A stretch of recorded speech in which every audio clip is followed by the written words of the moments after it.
नमस्कार मित्रों, आज हम सुनेंगे मालती जोशी जी की एक अति संवेदनशील कहानी आखिरी शर्त। तो कहानी शुरू करें।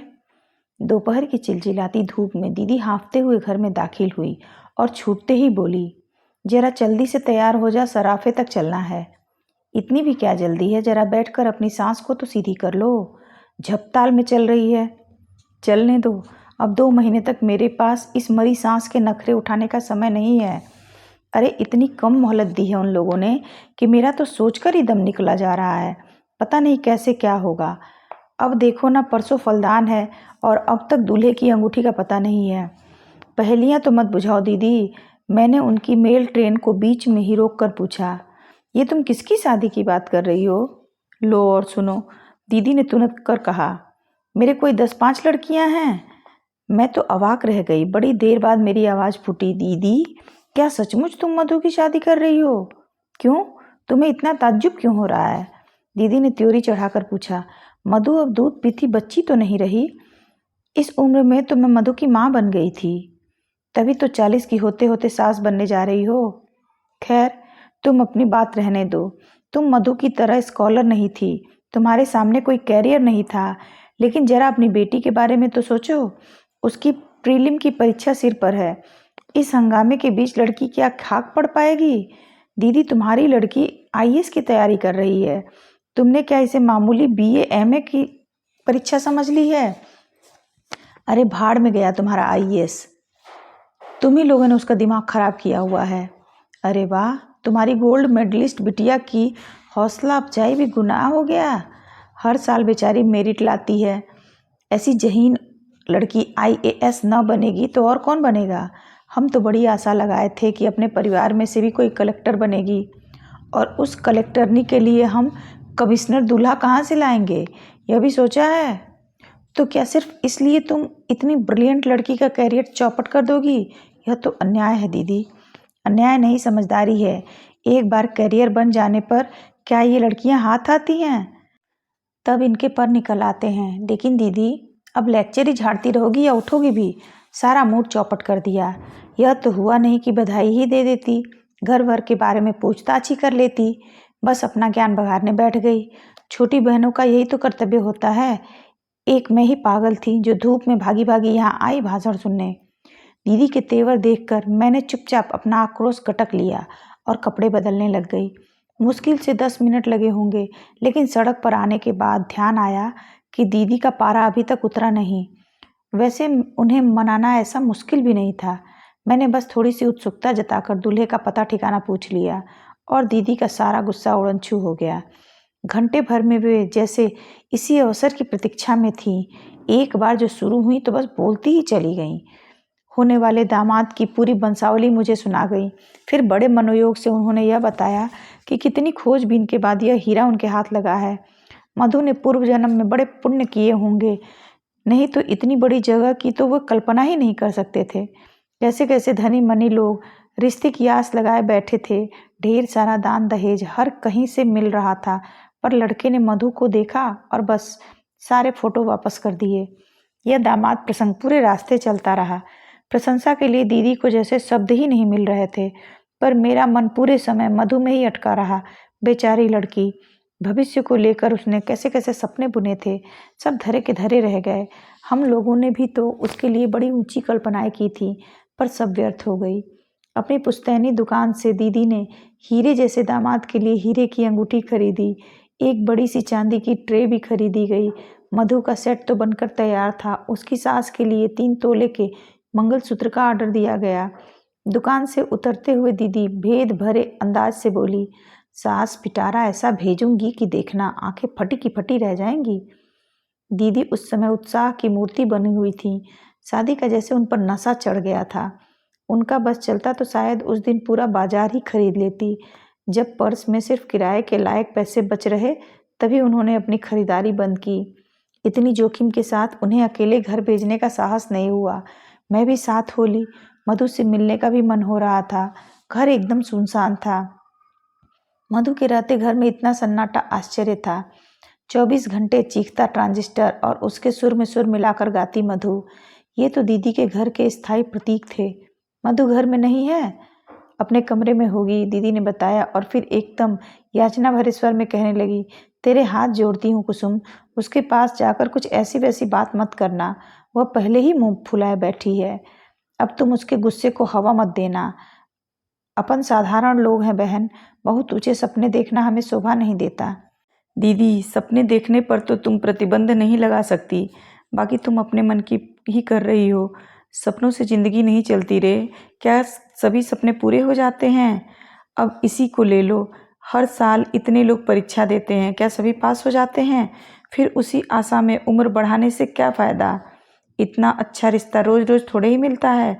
दीदी की बात में कोई खास वजन नहीं था, पर उनके स्वर का गीलापन मुझे छू गया। उन्हें आश्वस्त करके ही मैंने मधु के कमरे में पाँव दिया।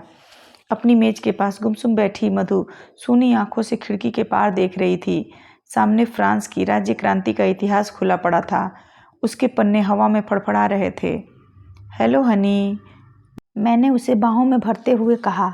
तुम तो बड़ी छुपी रुस्तम निकली, चुपके चुपके सब तय कर डाला, हमें हवा भी न लगने दी। उत्तर में मधु ने 2 बूंद आंसू टपका दिए बस। धत पगली, ऐसे रोते हैं कहीं? मैंने उसे पुचकारते हुए कहा, पर मन जाने कैसा हो आया। दीदी, मधु तो रो रही है, मैंने दीदी के पास बैठते हुए कहा। शादी की बात सुनकर सभी लड़कियां रोती हैं। दीदी ने निर्लिप्त भाव से मुझे चाय का कप पकड़ा दिया। तुम भी रोई थी, हम भी रोए थे। तुम क्यों रोई थी दीदी, याद है? कॉलेज जाने का तुम्हारा अरमान मन में ही रह गया था। अम्मा बाबूजी ने कहा था कि तुम्हें बीए एमए करा देंगे तो हम लड़का कहाँ से लाएंगे। आज वही अन्याय तुम अपनी बिटिया के साथ कर रही हो। पीढ़ियां बदल गईं पर हमारी मान्यताएं वहीं की वहीं रही। हम उन्हें अम्मा बाबूजी कहते थे, बच्चे हमें मम्मी पापा कहते हैं, बस इतना ही फर्क आया है। बाकी सबको तो वैसा का वैसा ही है। वैसे का वैसा कहाँ है? मेरी लड़की डबल एमए है, मैंने जो सहा है उसका 10वां हिस्सा भी मैंने उसके हिस्से में नहीं आने दिया। और फिर जैसे अतीत में खोते हुए बोली, उस समय मैं क्यों रोई थी जानती हो? सगाई के बाद मेरा गाना बजाना छुड़वा दिया गया था। मेरी सास इसके लिए खास हिदायत कर गई थी। जब तक वह जीती रही मुझे कभी गुनगुनाने भी न दिया। अब तो खैर मेरी आवाज़ ही मर गई है, इसलिए मैंने मधु को कभी नहीं टोका। उसकी दादी गालियाँ निकालती रहीं, पापा तो हमेशा ही बरसते रहे, पर मैं हमेशा उसका बचाव करती रही। मेरा गला घोंट दिया, कोई बात नहीं, पर लड़की पर अन्याय नहीं होने दूंगी। मैंने तो मधु की सास से साफ साफ कह दिया है, मैं पिछली पीढ़ी की थी, इसलिए मन मारकर जी गई। मेरी लड़की से यह न हो सकेगा। मैं दीदी का तमतमाया चेहरा देखती रह गई। वक्त ने उनके घाव भर दिए थे, पर टीस अब भी बाकी थी। प्रसंग छिड़ते ही उनकी वह पीड़ा सतह पर आ गई। मुझे चुप देखकर ममता भरे स्वर में बोली, तुझे मधु की पढ़ाई की चिंता है ना? देख, भाग्य में विद्या लिखी होगी तो पढ़ ही लेगी। वैसे वे लोग बड़े समझदार हैं। अब रहने भी दो दीदी, शादी के बाद पढ़ना क्या होता है मुझसे पूछो।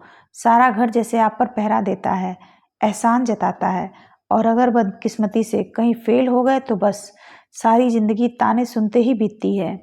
दीदी के घर से लौटते हुए मन बेहद उदास हो गया था।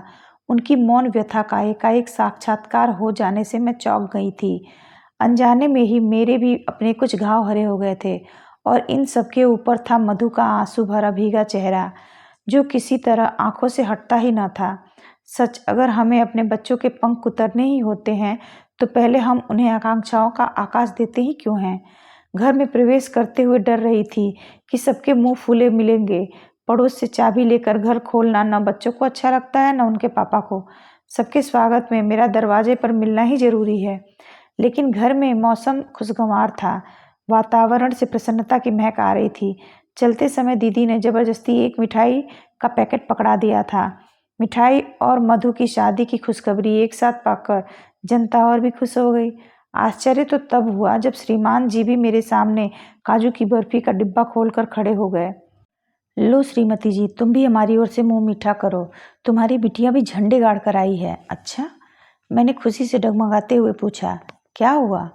ओ mummy, I am so happy today. मेरी सोडिसी कन्या मेरे गले से झूल गई। अरे पहले मुझे बताओ तो कुछ, तुम्हारी बिटिया को मद्रास कला केंद्र की स्कॉलरशिप मिली है, किस लिए? भरतनाट्यम के, क्या कहते हैं उसे? हाँ, गहन प्रशिक्षण के लिए, एक्सटेंसिव स्टडी इन भरतनाट्यम। अब हमारी लाडो 3 साल तक मद्रास में रहकर बड़े बड़े महारथियों से प्रशिक्षण प्राप्त करेगी। Oh mama, I am so happy. शीतल फिर एक बार मुझसे झूलने को थी कि मैंने उसे सख्ती से अलग किया और उसी सख्त लहजे में उसके पिता से पूछा, 3 साल तक मद्रास में रहेगी और इसकी पढ़ाई का क्या होगा? अरे भाई, पढ़ने के लिए ही तो जा रही है, बताया ना कि गहन प्रशिक्षण के लिए जा रही है। अरे वाह, यह कोई पढ़ाई है? अच्छा भला तो नाच लेती है, अब और प्रशिक्षण लेकर क्या करेगी? बीए एमए करके ही कोई क्या कर लेता है? जरा इस बात पर भी तो गौर करो कि 810 लोगों ने फॉर्म भरे थे, उनमें से केवल 10 को चुना गया और उन 10 भाग्यशाली लोगों में तुम्हारी बिटिया भी एक है। कब भरे गए थे फॉर्म? किससे पूछकर भरे गए थे? आवेश से मेरा गला ही रुध गया। इतना एक्साइट क्यों हो रही हो? इतना बड़ा कदम क्या वह अपने मन से उठाएगी? मैंने भरवाया था और शायद तुम्हें बताया भी था। गलत। मुझे बताया होता तो मैं कभी न भरने देती। मैंने तो इसे डॉक्टर बनने का सपना देखा था। छी, मैं नहीं बनूंगी डॉक्टर। मुझे वह चीर फाड़ जरा भी नहीं अच्छी लगती। शीतल ने ऐसे मुंह बनाया जैसे उसे उबकाई आ रही हो। तुम्हें तो बस पैरों में घुंघरू बांधकर मटकना अच्छा लगता है। मैंने उससे भी बुरा मुंह बनाकर कहा। यह अच्छी जबरदस्ती है। शीतल के पिता सहायता के लिए दौड़ पड़े। अगर उसकी दिलचस्पी मेडिकल प्रोफेशन में नहीं है तो न सही, दुनिया में और भी तो विद्याएं हैं कि बस नाचना ही रह गया है। पर मम्मा, इसमें बुराई क्या है? देखो, वे गंभीर होकर बोले, बच्चों पर अपनी पसंद नापसंद लादने के दिन अब लद गए। अब हमें उनकी रुचि का भी ध्यान रखना चाहिए। और कैसे ध्यान रखा जाता है? मैंने चिढ़कर कहा। इसके लिए हमने ट्यूटर रखे, महंगी पोशाकें सिलवाई, रियाज के लिए टेप रिकॉर्डर खरीदा। बच्चों के शौक के लिए हम कब पीछे हटे हैं, बल्कि अपनी हैसियत से कुछ ज़्यादा ही करते रहे हैं। पर इसका मतलब यह थोड़े ही है कि सब कुछ छोड़कर उसी में जुट जाओ। रुपया भी फूको और साल भी बिगाड़ो। देखो, शौक अपनी जगह है, कैरियर अपनी जगह। डांस सिर्फ शीतल का शौक या हॉबी नहीं है कुसुम, वह इसे अपना करियर बनाना चाहती है। वाह, क्या बात है। कल को उसकी शादी भी तो करनी है कि नहीं? यह शादी की बात बीच में कहाँ से ले आई? क्यों, कुछ गलत कहा मैंने? कल को लड़के वाले पूछेंगे तो अपने पास कुछ जवाब तो होना चाहिए कि नहीं? कि यही कह देंगे कि साहब, लड़की पढ़ी लिखी है, बस नाचना जानती है। वह क्या कहते हैं, गहन प्रशिक्षण प्राप्त है। बहुत अच्छा लगेगा ना यह कहते हुए? कम से कम मुझे तो बुरा नहीं लगेगा। और इस बात को सुनने के बाद कितने लड़के शादी के लिए तैयार होंगे? तुम्हें संदेह क्यों हो रहा है? इसलिए कि मैं हिंदुस्तानी लड़कों की मनोवृत्ति को आपसे ज़्यादा समझती हूँ। मैं जानती हूँ कि अपने को अत्याधुनिक कहने वाले युवक भी पत्नी को स्टेज पर नाचते हुए नहीं देख सकते। कला की प्रशंसा करना एक बात है, कलाकार से शादी करना दूसरी। शादी शादी शादी, शीतल एकदम चीख पड़ी। बंद करो मम्मा, बोर हो गई हूँ मैं। क्या लड़की के करियर की यही एक आखिरी शर्त है, शादी?